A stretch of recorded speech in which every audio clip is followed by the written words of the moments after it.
بسم اللہ الرحمن الرحیم۔ شروع اللہ کے نام سے جو بڑا مہربان نہایت رحم والا ہے۔ وہ ہانپتی کانپتی سیڑھیاں چڑھتی چھت پر پہنچی۔ جانے کیوں نیچے جانے کی بجائے وہ اوپر چھت پر آ گئی۔ ٹرن ٹرن اس کا فون بجنے لگا۔ اس نے ایک دم سے اپنے فون کو سائلنٹ پر لگایا اور سیڑھیوں کی جانب دیکھنے لگی۔ شاید جاوید آ گیا ہے۔ وہ فون اٹھاتے ہوئے بوکھلائے انداز میں بولی، میں نے سب سامان تیار کر لیا ہے لیکن تم ہو کہاں؟ بولتے بولتے اس نے سیڑھیوں کی جانب دیکھا۔ میں بس پہنچنے والا ہوں، تم اطمینان رکھو، اور ہاں جلدی سے نیچے آنا، ہمارے پاس وقت بہت کم ہے۔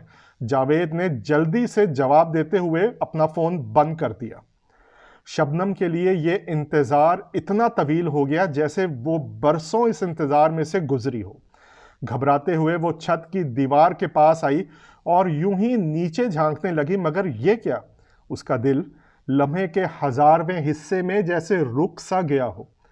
جاوید اس کے گھر کی گلی کی نکڑ پر اپنی بائک پر 2 دوستوں کے ساتھ تھا، اور اس کے دونوں دوست بائک سے اتر کر ایک سائڈ پر چھپ کر کھڑے ہو گئے، اور جاوید نے اپنا رخ شبنم کے گھر کی جانب کر لیا۔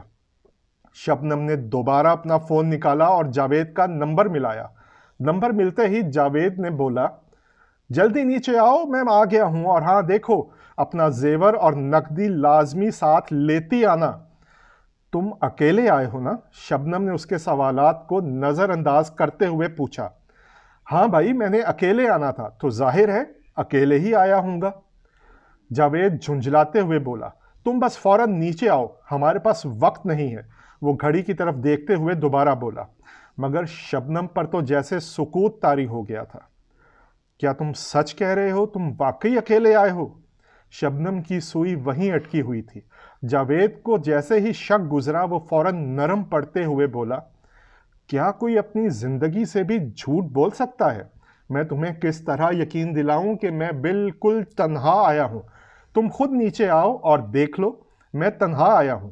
اب کی بار وہ کچھ زیادہ ہی تفصیل سے شبنم کو جواب دے رہا تھا۔ جواب دینے کے بعد دونوں طرف سکوت طاری ہو گیا۔ شبنم کی آواز نے سکوت توڑا تو جیسے جاوید پر حیرتوں کا پہاڑ ٹوٹ پڑا۔ وہ کانپتی آواز میں بولی، چلے جاؤ اور اب دوبارہ کبھی میرے گھر کا رخ نہ کرنا۔